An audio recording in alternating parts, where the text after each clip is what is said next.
Halo semuanya, namaku Rio Lizardi dan sekarang aku akan review satu novel yang berjudul Their Eyes Were Watching God by Zora Neale Hurston.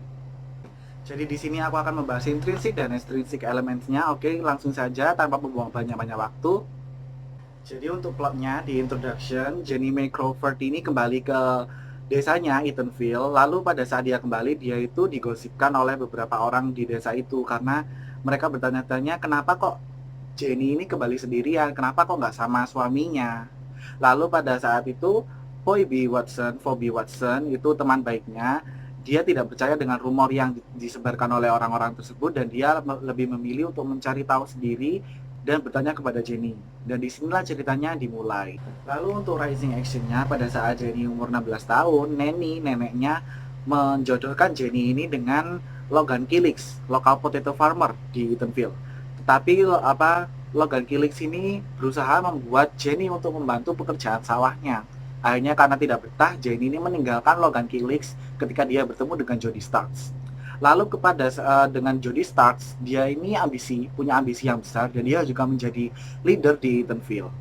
Dan dia juga membuka post office dan juga membuka toko. Tetapi sebagai suami, dia itu sangat buruk karena dia sangat patriarkis dan dia abusive terhadap Jenny. Setelah 20 tahun pernikahan, akhirnya Starks ini meninggal karena penyakit. Lalu Jenny ini menjadi pemilik resmi toko yang sudah dibangun oleh Jodie Starks. Lalu dia bertemu dengan T-Cake. T-Cake ini 12 tahun lebih muda daripada Jenny, tetapi karena mereka saling mencintai, akhirnya mereka menikah. Lalu mereka memutuskan untuk pindah ke Everglades. Lalu pada saat itu ada badai besar yang terjadi dan mereka terpaksa pindah ke daratan tinggi, tetapi pada saat perjalanan ada anjing yang berusaha menyerang mereka. Tetapi akhirnya mereka lolos karena T-Cake melindungi Jenny, tetapi T-Cake digigit oleh anjing tersebut dan menderita rabies. Lalu di klimaksnya akhirnya T-Cake ini berusaha untuk menembak Jenny karena rabies. Lalu akhirnya Jenny tidak punya pilihan lain selain melindungi dirinya sendiri. Akhirnya Jenny menembak T-Cake duluan. Lalu di falling action akhirnya Jenny ini dituduh melakukan percobaan pembunuhan terhadap T-Cake, tetapi akhirnya dia diputuskan bahwa dia tidak bersalah. Setelah pemakaman T-Cake, akhirnya Jenny memutuskan untuk kembali ke Eatonville karena dia tidak kuat dengan kenangan di Everglades terhadap T-Cake. Akhirnya di resolutionnya, Jenny selesai menceritakan ceritanya kepada Phoebe. Akhirnya ya cerita ini alurnya mundur. Lalu selanjutnya untuk karakter atau karakterisasinya ada Jenny May Crawford. Menurutku dia ini berani karena dia berani untuk mengambil big step ketika dia meninggalkan Logan Killix alias dia keluar dari zona nyamannya. Lalu untuk T-Cake, dia itu respectful menurut aku karena dia nggak membuat Jenny melakukan apa yang dia tidak suka. Jadi dia respect Jenny sebagai wanita, bukan sebagai objek semata. Lalu untuk Jodie Stark, dia itu patriarkis banget menurut aku karena dia itu juga abusive terhadap Jenny, dimana dia itu di luar seperti leader, sosok yang gagah, sosok yang bertanggung jawab, padahal di belakang sebagai suami dia itu no. Lalu ada Logan Killix, dia ini tricky karena dia itu menikahi, walaupun dijodohkan, dia itu berusaha membuat Jenny untuk membantu pekerjaan sawahnya, padahal dia tidak berhak melakukan itu.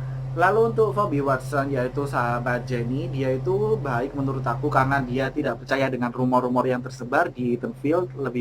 Dia lebih memilih untuk bertanya langsung terhadap Jenny. Jadi tema yang aku dapat di sini adalah love karena ini menceritakan tentang Jenny yang mencari cita sejatinya. Lalu untuk point of view di novel ini adalah third person narrator.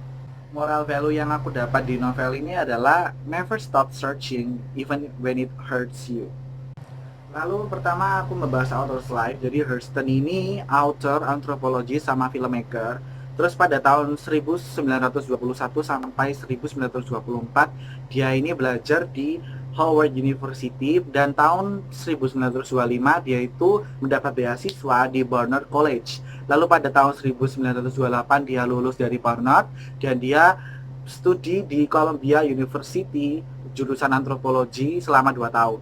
Lalu aku membahas kultur backgroundnya. Jadi pada tahun 1890 ada hukum yang dinamakan Jim Crow. Hukum ini menempatkan black sama white di tempat yang berbeda. Jadi mereka tidak bisa berbaur satu sama lain. Lalu pada akhirnya pada tahun 1950 banyak orang yang protes terhadap hukum ini dan akhirnya hukum ini juga dihilangkan pada saat itu.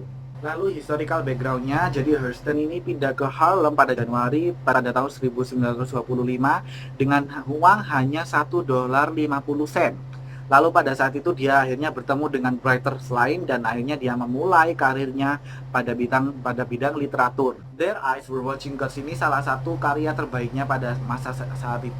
Lalu yang terakhir ada social backgroundnya, jadi pada saat itu rasisme lalu patriarkis itu sangat populer pada zaman itu. Jadi Zora terinspirasi dari sosial yang seperti ini.